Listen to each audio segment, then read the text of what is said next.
ఈ న్యూస్ విన్న తర్వాత అయితే నాకు ఒకవైపు చాలా బాధేసింది, ఇంకోవైపు చూస్తే చాలా కోపం కూడా వచ్చింది.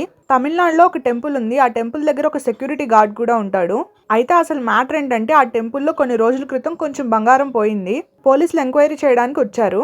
వచ్చిన పోలీసులు ఏం చేయాలి, ఆ సెక్యూరిటీ గార్డ్ని అడగాలి అసలు ఏం జరిగింది, ఎవరైనా వచ్చారా, నీకెవరి మీద అనుమానం ఉందా అని అన్ని అడిగి చుట్టుపక్కల సీసీ కెమెరాలు ఏమైనా ఉంటే అవి కూడా చెక్ చేయాలి. పోలీసులు అవేం చేయకుండా డైరెక్ట్గా ఆ నింద సెక్యూరిటీ గార్డ్ మీద వేసేశారు. పాపం తను నేను కాదండి, నాకు తెలియదండి అని చెప్పినా కూడా పిచ్చి పిచ్చిగా కొట్టారు. వాళ్ళు అంత దారుణంగా కొట్టిన తర్వాత అతను చనిపోయాడు. అతను చనిపోయాక తెలిసింది పాపం అతను చేయలేదని. ఇప్పుడు వాళ్ళు కొట్టి చంపిన ప్రాణాన్ని ఎవరైనా తీసుకురాగలరా? వాళ్ళ పేరెంట్స్ ఎంత బాధపడుతున్నారో. అతనికి కూడా చాలా తక్కువ ఏజ్. రక్షణగా ఉండాల్సిన పోలీసులే ఇలా చేస్తే ఇంకేం చేయాలి చెప్పండి.